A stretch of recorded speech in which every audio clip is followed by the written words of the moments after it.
8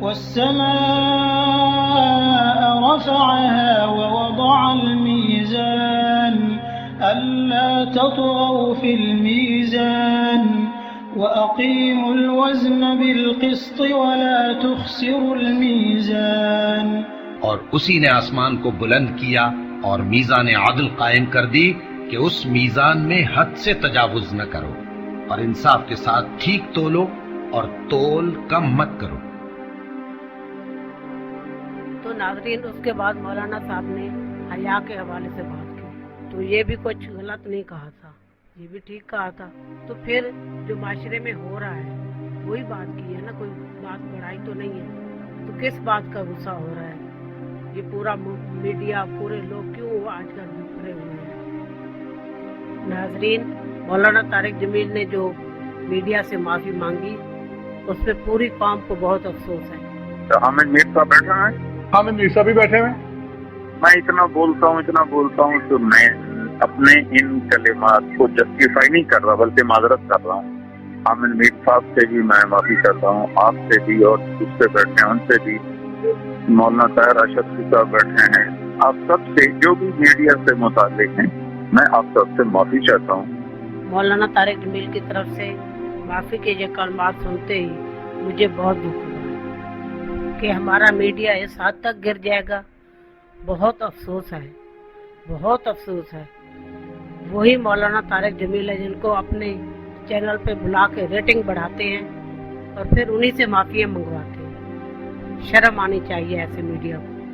لیکن ایک چیز یہ سوچ کے صبر کر لیا کہ مولانا طارق جمیل نے معافی مانگ کے رمضان شریف میں ایک بڑے جھگڑے کو ختم کیا.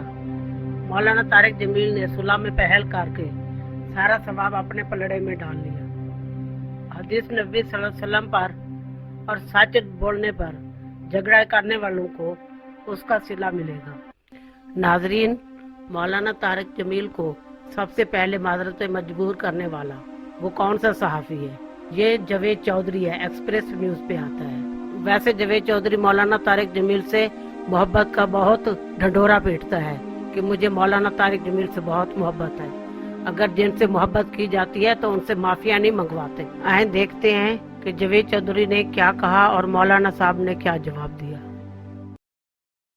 مولانا آپ کا بہت بہت شکریہ. اس میں کوئی شک نہیں کہ جھوٹ اس سوسائٹی میں بہت زیادہ ہے. میں آپ سے اتفاق کرتا ہوں اور میں یہ بھی سمجھتا ہوں کہ جھوٹ سب سے بڑی برائی ہے, بلکہ برائیوں کی ماں ہے, اور اگر اس ماں کو مار دیا جائے تو ساری برائیاں ختم ہو جاتی ہیں, اس میں کوئی شک نہیں. لیکن یہ جو آپ کی طرف سے ایک سٹیٹمنٹ آئی تھی کہ سارا میڈیا جھوٹا ہے, اس میں لوگوں کو بڑی تکلیف ہے. لوگ یہ سمجھتے ہیں, بلکہ جرنلسٹ کمیونٹی یہ سمجھتی ہے کہ آپ کو یہ نہیں کہنا چاہیے تھا. یہ تو آپ مجھے لطیفہ سنا رہے ہیں. صرف میڈیا کی بات نہیں ہے تو سب کی بات ہے. سارے معاشرے میں جھوٹ ہے. جو معاشرے میں ہو رہا ہے اور جو کیا جا رہا ہے وہ آپ کے سامنے. اردو لکھتے تو بہت اعلیٰ ہیں, اردو کا محاورہ بھی تو سمجھیں. میں آپ کے سامنے یہ کہتا ہوں کہ کوئی شخص خواہ اس کا تعلق میڈیا کے ساتھ ہے یا سیاست کے ساتھ ہے یا حکومت کے ساتھ ہے یا وہ عام آدمی, اگر وہ جھوٹ بولتا ہے تو اس پہ اللہ کی لعنت ہونی چاہیے اور ناقابل برداشت ہے. لیکن لعنت اللہ علی الکاذبین. قرآن میں ہمیشہ جب اکثریت کسی کام پر ہوتی ہے تو ساروں کو کہہ دیتے ہیں. یہ بھی حقیقت ہے کہ بہت سے الٹے راستے پر ہیں, آنکھیں تو نہیں بند کر سکتے. ٹھیک ہو گیا. اچھا, یہ کیونکہ آخری سوال آپ سے میں متنازع نہیں بنانا چاہتا. میں آپ سے محبت کرتا ہوں تو محبت جن سے کی جائے ان کو متنازع نہیں بنایا جاتا. تو میری آپ سے ایک ریکویسٹ یہ ہے کہ اگر آپ یہ سمجھتے ہیں کہ آپ نے جو سب کو کہہ دیا ہے تو یہ آپ کی طرف سے ذرا زیادتی ہو گئی ہے, تو میں چاہتا ہوں کہ پھر آپ سب سے تو نہیں تو کم از کم وہ لوگ جو سچ بول رہے ہیں ان سے تو معذرت کرنی چاہیے آپ کو. بالکل میں کرتا ہوں معذرت, کھلے عام معافی چاہتا ہوں. ناظرین, آپ نے دیکھا کہ سلیم صافی نے صاف صاف میڈیا کو جھوٹا کہا, اس پہ کسی نے معافیاں نہیں منگوائی. جب مولانا طارق جمیل صاحب نے فرمایا ایک بندے کی, صرف ایک میڈیا کی, پاکستان کی بات نہیں کہی, انہوں نے پورے معاشرے کی بات کی ہے, پوری دنیا کی بات کی ہے, سب لوگوں کی بات کی ہے کہ جھوٹ چلتا ہے. تو اس میں کوئی غلط بات نہیں کہی. اس پہ کیسے میڈیا گرم ہو گیا, اپنے بھائیوں کو معاف کر دیتے ہیں, دوسروں سے معافی منگواتے ہیں. افسوس ہے ایسے لوگوں پر. اللہ تعالی ہمیں معاف فرمائے, اللہ تعالی اس عذاب سے بچائے. آمین. والسلام. اپنی دعاؤں میں یاد رکھیے گا. ویڈیو دیکھنے کا شکریہ. ویڈیو کو لائک کرنا نہ بھولیے گا. میرے چینل کو سبسکرائب کریں نئی آنے والی ویڈیو تک. اللہ حافظ.